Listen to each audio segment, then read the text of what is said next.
नमस्कार, आप सभी का स्वागत करता हूं अपने YouTube चैनल सुरेंद्र सिंह बोरा में।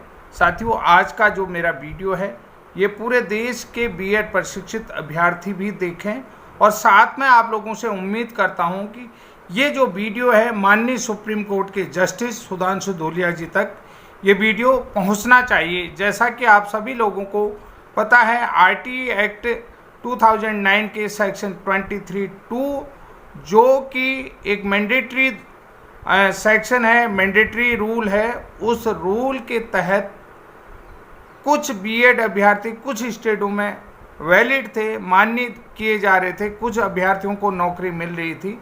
हम ये समझते हैं कि एनसीटी का गजट नोटिफिकेशन 28 जून 2018 गलत था, वो ठीक है, उसको क्वेश्चन किया तो ठीक है, लेकिन जो मैंडेटरी सेक्शन था आरटीई एक्ट 2009 का 23(2), तो क्या उसके तहत भी अब अभ्यर्थी नौकरी नहीं पा सकेंगे?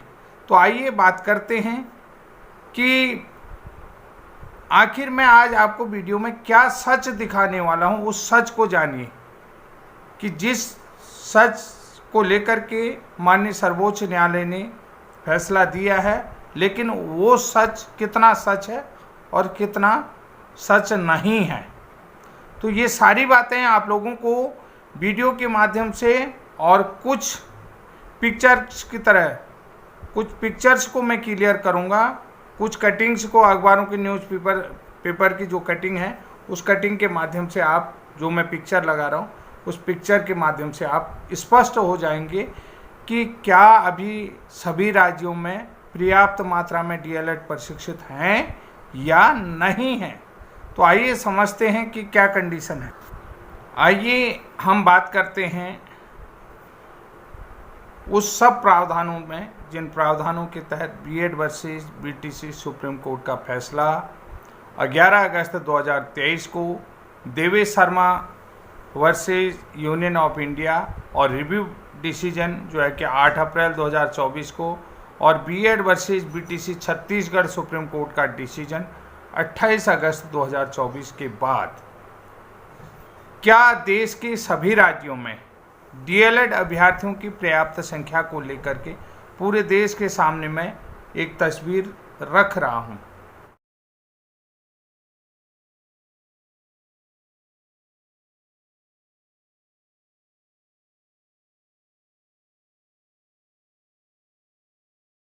आप ये तस्वीर देख सकते हैं। इस तस्वीर में और हकीकत को लेकर के पूरे देश में प्रशिक्षित अभ्यर्थियों का क्या सोचना है, कि यह प्रशिक्षित अभ्यर्थी क्या सोचते हैं, अपनी राय इनको यहाँ पर रखनी चाहिए। समझ रहे हैं मैं क्या कहना चाहता हूँ?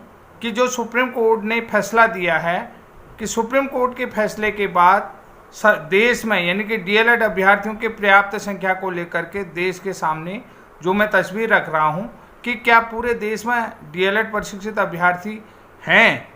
अगर हकीकत आप देख रहे हैं तो आप लोगों का इस पर क्या सोचना है, अपनी राय रखनी चाहिए आपको।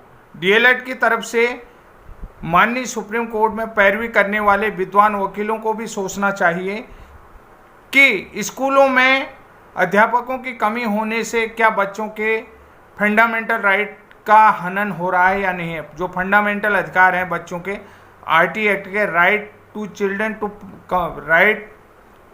टू कंपलसरी एजुकेशन जो प्लान है, तो उस अधिकार का हनन हो रहा है या नहीं है। जब स्कूलों में अध्यापक ही नहीं हैं तो विद्यार्थी कहाँ से पढ़ेंगे। विद्यार्थियों को पढ़ाने के लिए अध्यापक होने चाहिए या नहीं होने चाहिए, क्या यह आरटीई एक्ट 2009 की धारा में नहीं है। मैं अब यही चीज़ कह रहा हूँ कि जो विद्यालय में अध्यापकों की कमी है, तो क्या वो आरटीई एक्ट 2009 की धारा में है या नहीं है। आरटीई एक्ट की धारा 2009 क्या कहती है कि बच्चों को क्वालिटी एजुकेशन देने के लिए प्रशिक्षित अध्यापक होने चाहिए, अध्यापक पूरे अध्यापक होने चाहिए, जिसके लिए छात्र अनुपात। आइए आपको हम दिखाते हैं, या मैं दिखाता हूं कि सुप्रीम कोर्ट के फैसले के उलटफेर ये तस्वीर और हकीकत जो सब कुछ सच बयां कर रही है। क्या बयां कर रही है, देखिए इस तस्वीर में आप लोग समझ सकते हैं कि उत्तराखंड प्राथमिक शिक्षक भर्ती प्रक्रिया को लेकर के जो सच मैं आज आप लोगों को दिखा रहा हूं, ये सच क्या है। 11 अगस्त को माननीय सुप्रीम कोर्ट में जो है कि फैसला आया, उसको सभी ने स्वीकार किया, लेकिन उसके उलट फिर अब सच क्या है। देखिए, उत्तराखंड प्राथमिक शिक्षक भर्ती को लेकर के निदेशक ने, जो कि प्रभारी निदेशक हैं, अपर निदेशक रघुनाथ लाल आर्या जी ने क्या कहा है। तो उन्होंने क्या कहा, इस बात को आप समझ लीजिएगा। शिक्षक भर्ती के लिए पात्र अभ्यर्थियों के न मिलने से कुछ पद खाली रह जाएंगे, बाद में नए सिरे से भर्ती की जाएगी। तो निदेशक साहब ने ये कह दिया है कि राज्य में, उत्तराखंड राज्य में शिक्षक भर्ती के लिए पात्र अभ्यर्थियों के न मिलने से कुछ पद खाली रह जाएंगे, बाद में नए सिरे से भर्ती की जाएगी, यानी कि नया विज्ञापन है, नई भर्ती की जाएगी, फिर नया विज्ञापन। इस बीच राज्य से डीएलएड कर चुके 650 अभ्यर्थियों का भी बैच आ जाएगा, यानी कि जो नया बैच है 650 अभ्यर्थियों का, जो वो दिसंबर में आ जाएगा। रही बात जांच की, जो राज्य से बाहर से डीएलएड करने वाले सभी अभ्यर्थियों के प्रमाण पत्रों की जांच होगी। तो यहाँ पर देखिए हकीकत क्या है, आप लोगों ने समझ लिया कि राज्य के पास पर्याप्त अभ्यर्थी नहीं हैं, और फिर भर्ती जो है कि जो बचे हुए पद हैं जो भरे नहीं जाएंगे, खाली रह जाएंगे, उन पदों में फिर नए सिरे से भर्ती की जाएगी। दिसंबर में राज्य से डीएलएड करने वाले 650 अभ्यर्थियों का नया बैच भी आ जाएगा, जो अगली भर्ती में शामिल होगा। तो साथियों, अब हम थोड़ा सा यहाँ पर ये भी कहना चाहिए कि अभी की जो भर्ती है वो अन्य राज्यों के डीएलएड, जो प्रदेश राज्य से बाहर के अन्य राज्यों से डीएलएड करके आए हैं, उन अभ्यर्थियों के माध्यम से पूरी की जा रही है। तो ये सोच लीजिएगा कि उनके प्रमाण पत्रों में, यानी कि यहाँ पर भी उनमें भी फर्जीवाड़ा आ रहा है। फर्जीवाड़ा किस तरीके से आ रहा है, किसी का जाति प्रमाण पत्र गलत है, किसी का 2-2 राज्यों से जाति प्रमाण पत्र है, किसी का 2-2 राज्यों से स्थायी निवास प्रमाण पत्र है। तो आइए हम सच आप लोगों को बताते हैं। प्रदेश के सरकारी प्राथमिक विद्यालयों में सहायक अध्यापकों के 2906 पदों के लिए चल रही भर्ती में विभाग को पात्र अभ्यर्थी नहीं मिल रहे हैं। 2 चरणों की काउंसलिंग होने के बाद भी अभी तक 1707 पद खाली हैं। अब तक 1199 पदों में जिन अभ्यर्थियों की नियुक्ति दी गई है, जिन अभ्यर्थियों को नियुक्ति दी गई है, उसमें से आधे अभ्यर्थी राज्य के बाहर से डीएलएड किए हुए हैं।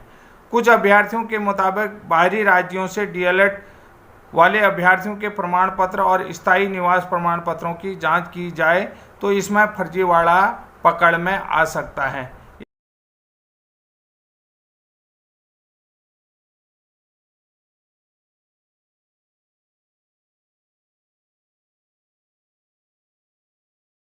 यानी कि निश्चित रूप से यहाँ पर फर्जीवाड़ा, बहुत सारे लोगों को विभाग ने पकड़ा भी है, उनके प्रमाण पत्रों के फर्जी होने के आधार पर उन्हें नियुक्ति नहीं दी गई है। वो भी हम आपको यहाँ पर देख सकते हैं, लगा देंगे कि कैसे फर्जी प्रमाण पत्रों के आधार पर भी लोग राज्य में नियुक्ति पा रहे हैं। ये मैं नहीं कह रहा हूँ, ये विभाग कह रहा है और विभाग के अधिकारी कह रहे हैं, और ये समाचार पत्र कह रहे हैं। ये मेरी तरफ से नहीं किया जाए, मैं यहाँ पर स्पष्ट कर दूँ। ये जो डेटा आ रहे हैं, प्रदेश से डेटा आ रहे हैं, उस डेटा के आधार पर कह रहा हूँ कि जहाँ पर आप लोगों ने सुप्रीम कोर्ट में जो डीएलएड के एडवोकेट हैं, उन्होंने कहा कि सभी राज्यों में पर्याप्त संख्या में डीएलएड है, लेकिन ये पहला हकीकत मैं उत्तराखंड से दे रहा हूँ। आज पूरे देश की आंखें खोल रहा हूँ, पूरे देश के सभी राज्यों की आंखें खोल रहा हूँ। तो ये निश्चित रूप से ये वीडियो काफ़ी कारगर होने वाला है, और ये माननीय जस्टिस सुधांशु धूलिया जी तक ये वीडियो जाना चाहिए। उनके अपने गृह राज्य की स्थिति बता रहा हूँ मैं कि वो भी उत्तराखंड से रहने वाले हैं। तो प्रदेश के प्राथमिक विद्यालयों में शिक्षकों के 3000 से अधिक पद खाली हैं। विभाग की ओर से इससे पहले भी इन पदों को भरने के लिए अभ्यर्थियों से आवेदन मांगे गए थे। शुरुआत में भर्ती में बीएड व डीएलएड अभ्यर्थियों को शामिल किया गया था, लेकिन बाद में निर्णय लिया गया एनआईवस से डीएलएड अभ्यर्थियों को भी शामिल किया जाए। बीएड अभ्यर्थी इसके विरोध में आ गए। इसके बाद एनआईवस से डीएलएड अभ्यर्थियों को भर्ती में शामिल करने का आदेश रद्द कर दिया गया। वहीं राजस्थान हाईकोर्ट के एक फैसले के बाद बीएड को भी बाद में भर्ती के लिए अमान्य घोषित कर दिया। ऐसे में अब डीएलएड अभ्यर्थी शिक्षक भर्ती के लिए ही पात्र हैं। शिक्षा निदेशक रघुनाथ लाल आर्या के मुताबिक एक अभ्यर्थी ने 10 जिलों में आवेदन किया है। 2 बार की काउंसलिंग में केवल 1199 अभ्यर्थियों का चयन कर उन्हें नियुक्ति दी जा चुकी है। इसमें उत्तराखंड से डीएलएड करने वाले 650 अभ्यर्थी भी शामिल हैं। पूरा देश अब इस सच्चाई को देखेगा। इसमें आपने देखा हो कि 2 साल में उत्तराखंड में 650 ही बच्चे डीएलएड पास आउट होते हैं। अन्य प्राइवेट संस्थान यहाँ पर हैं नहीं। ठीक है, मैं एक बात यहाँ पर कहता हूँ, बीएड वर्सेज बीटीसी का जो 11 अगस्त का माननीय सुप्रीम कोर्ट की बेंच ने, जस्टिस सुधांशु धूलिया और जस्टिस अनिरुद्ध बोस की बेंच ने जो जजमेंट दिया है एनसीटी के गजट नोटिफिकेशन 28 जून 2018 को लेकर, वो एक तरीके से ठीक है। लेकिन एक चीज़ मैं यहाँ पर ये कहना चाहता हूँ सभी अभ्यर्थियों के लिए कि जैसा कि आप सभी लोगों को पता है,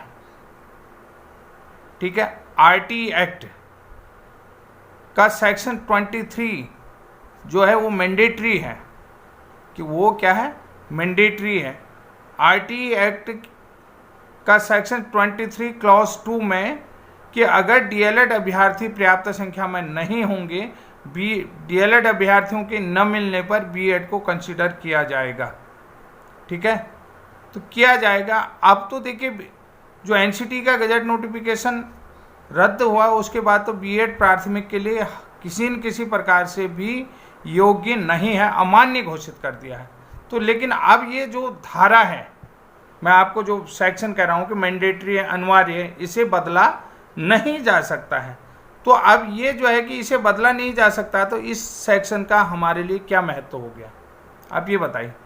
ये सेक्शन को आप लोगों को समझने की ज़रूरत है, इन सेक्शनों को अध्ययन करने की ज़रूरत है कि आरटी एक्ट 2009 की धारा 23 के मुताबिक केंद्र सरकार ने राष्ट्रीय अध्यापक शिक्षा परिषद एनसीटी को यह अधिकार दिया है कि वह किसी भी व्यक्ति के लिए जो शिक्षक बनना चाहता है, किसी भी व्यक्ति के लिए पात्रता के लिए शिक्षक बनने की पात्रता की न्यूनतम योग्यता तय करे। ये किसमें कहा है, सेक्शन 23 में, आरटी एक्ट 2009 के सेक्शन 23 में क्या कहा गया है कि केंद्र सरकार ने राष्ट्रीय अध्यापक शिक्षा परिषद एनसीटी को ये अधिकार देता है कि वो कक्षा या मतलब शिक्षक बनने के लिए किसी भी व्यक्ति के लिए पात्रता की न्यूनतम योग्यताएं तय करे। कौन करेगा, एनसीटी तय करके। अब यहाँ पर मैं देखिए किस बात पर आपको लाना चाहता हूँ, मैं यही बात कह रहा हूँ कि एनसीटी की जो नोटिफिकेशन है 23 अगस्त 2010 के अकॉर्डिंग, ठीक है, यहाँ पर आरटी एक्ट 2009 की धारा 23 क्या कहती है कि एनसीटी डिसाइड करेगी। तो जो ब्रिज कोर्स की क्वालिफिकेशन है वो किसने तय करी है, एनसीटी ने तय करी है।